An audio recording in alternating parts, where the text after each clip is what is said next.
Stop scroll. अगर ये reading आप तक आई है तो ये कोई कोइंसिडेंस नहीं है। यूनिवर्स आपको यहाँ तक लेकर आया है क्योंकि आज जो मैं आपको बताने जा रही हूँ वो आपके दिल से कनेक्ट करने वाला है। जय Shri Radhe Radhe. Soul whisper tarot में आपका बहुत बहुत स्वागत है। चलिए देखते हैं जो नो कॉन्टैक्ट वाले हैं उनके लिए आज के कार्ड्स क्या कहते हैं। पहला कार्ड हमारा निकल के आया है 8 ऑफ वॉन्ड्स। दूसरा कार्ड हमारे लिए निकल के आया है पेज ऑफ वॉन्ड्स। तीसरा कार्ड निकल के आया है किंग ऑफ वॉन्ड्स। क्या बात है, आज तो सारी वॉन्ड्स की एनर्जी है। ठीक है, तो मुझे इसमें जो राशियाँ दिखाई दे रही है वो है एरीज, लियो, सजिटेरियस, मेष, सिंह, धनु राशि।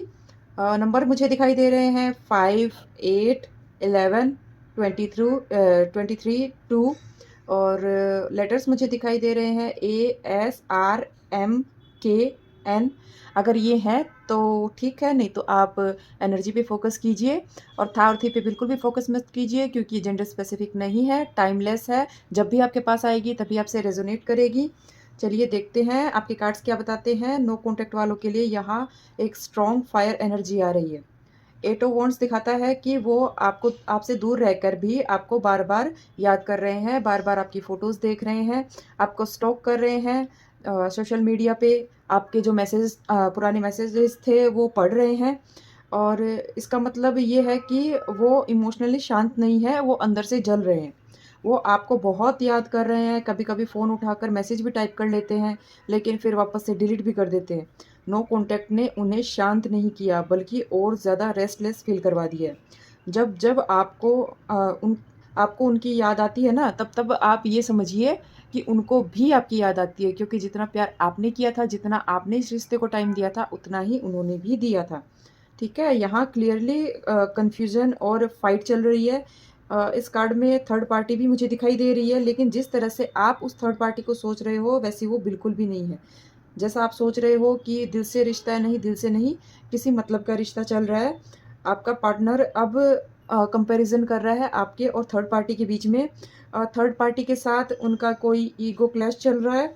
वो खुद अपने डिसीजन से लड़ रहे हैं, पछता रहे हैं लेकिन अपनी गलती नहीं मान रहे हैं।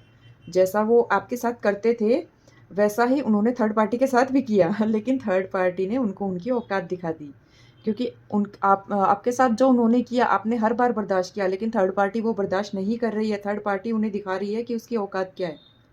थर्ड पार्टी के साथ वो बिल्कुल भी सेटल फील नहीं कर रहे हैं, वहाँ पे उनको बिल्कुल भी शांति नहीं मिल रही है और जब भी थर्ड पार्टी अपना रंग दिखाती है उनको, तब तब आपकी याद आती है कि आपने उनको कितना प्यार दिया, आपने उनको कितनी केयर की।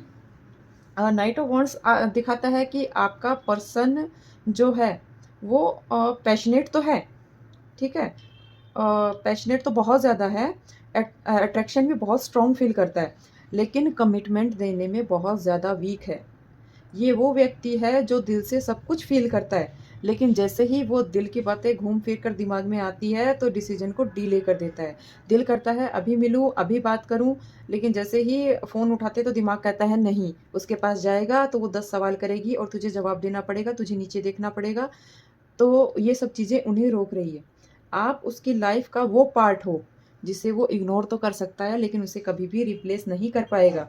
उसका मन होता है सडनली आए और सब कुछ ठीक कर दे, आपको बोले कि पीछे बातें जाने दो, चलो सबसे दोबारा से शुरुआत करते हैं।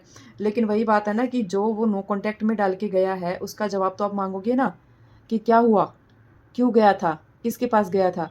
बस यही सवालों का डर और इन सवालों के जवाबों को ना देने वाला ईगो उनको रोक रहा है। वो पीछे हट जा रहे हैं।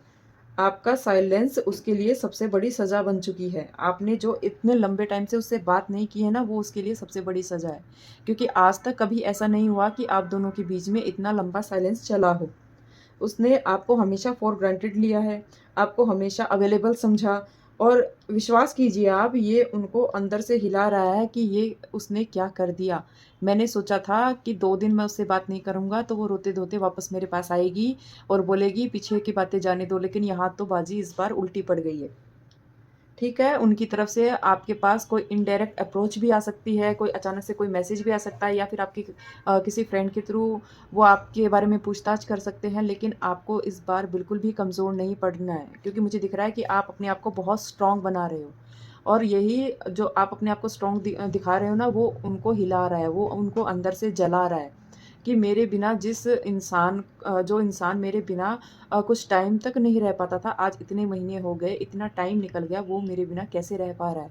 ये उनको बिल्कुल भी बर्दाश्त नहीं हो रहा है। आप मानिए मेरी बात कि वो भले ही आपको दिखा रहे हो कि वो बहुत खुश है अपनी लाइफ में, सब कुछ एकदम स्मूथ चल रहा है, लेकिन कुछ भी स्मूथ नहीं चल रहा है।